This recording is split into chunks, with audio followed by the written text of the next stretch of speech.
We developed some information the last couple of weeks that led us to want to search the field here to our east. With the help of the FBI, we're conducting that search today. I'm not going to release any information as to what we developed or if we find anything.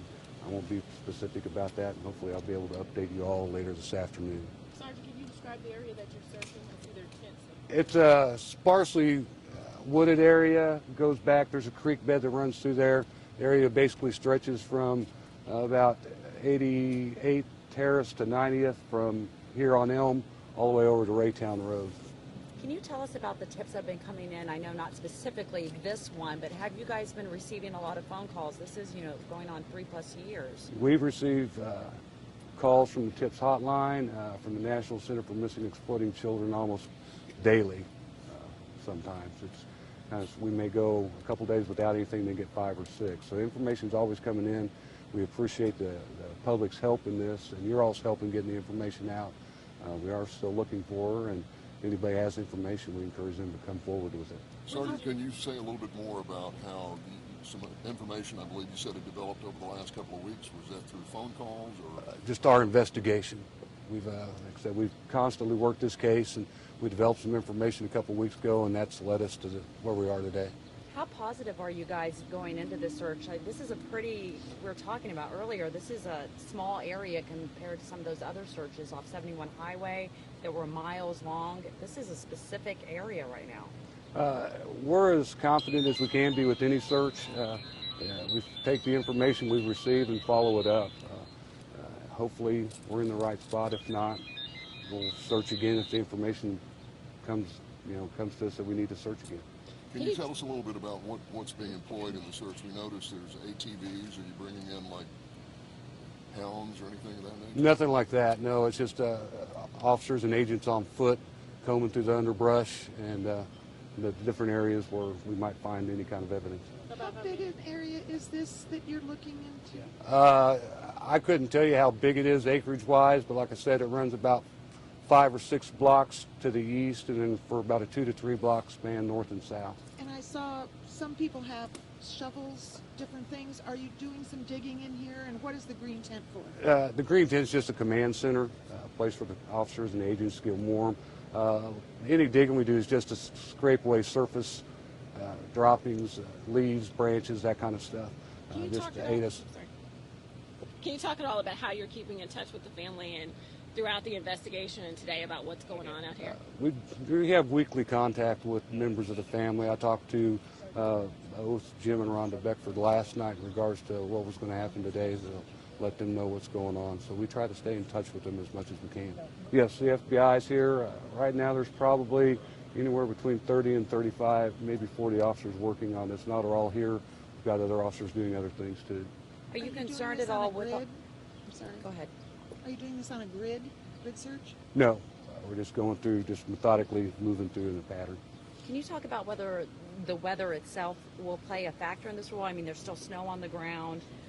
Did you guys wait for a period of time for it to melt before deciding to come out here today? We waited a couple days. We didn't want to wait a long time. Like anything, you don't want to wait between. We're not worried about maybe people, but animals and different things like that. If more rain comes through, it's kind of a low area here. We don't want anything washing away. So that's, like I said, we would have liked it to be sunny, 80 degrees and no snow on the ground, but we do what we got to do when we have to do it. Have you found anything so far? No. And Sergeant, we're on live now. If you could just again talk about what led you all here to this spot. As I said, we've been investigating this case, of course, now for almost 4 years. Here in the last couple of weeks, we developed information through that investigation that led us to believe that there might be something to find here, and so we decided to conduct a search. And today is just the day we decided to do it. For people that are not back there and cannot see that well, are there homes close to this search area? What does it look like back there for you guys? The area is actually separated from the homes by probably 50 to 60 yards and tree lines. It's a low lying area. It's like a floodplain. So there are no homes down in that. There's a little valley. There's no homes in that area. How did you get the help of the FBI and other agencies? You've had numerous help over the years, but how did you get to that point today? We've been working with the FBI on this case for several years. They've been our extra arms and our, just helped us in numerous ways. And when this came up, they were more than willing to lend us their assistance. What kind of vehicles do you have out here? We saw some ATVs. John Deere, ATV vehicles, and most of those are just to transport tools up to the area. You can't drive those into the actual search area, just get us close. And what did Kara's family say when you told them that you were going to be out here? They wished us luck, said that we'd be in their prayers, and please contact them if we found anything. How long do you anticipate being out here? At least a few more hours, at a minimum. How frustrating is this for you personally, watching as all this time goes by and still nothing? It gets frustrating at times, yeah. I mean, I just know that someday it'll come to fruition. We'll find out where she's at and what happened to her, and it's just got to be able to, take it in stride on a daily basis. I mean, it's harder on the family than it is me, and it's not them not knowing bothers me more than me not knowing. Rhonda and Jim have really kept this story in the public eye. It's been on the national spotlight. How much has that helped as far as getting tips and the searches that you all have done so far?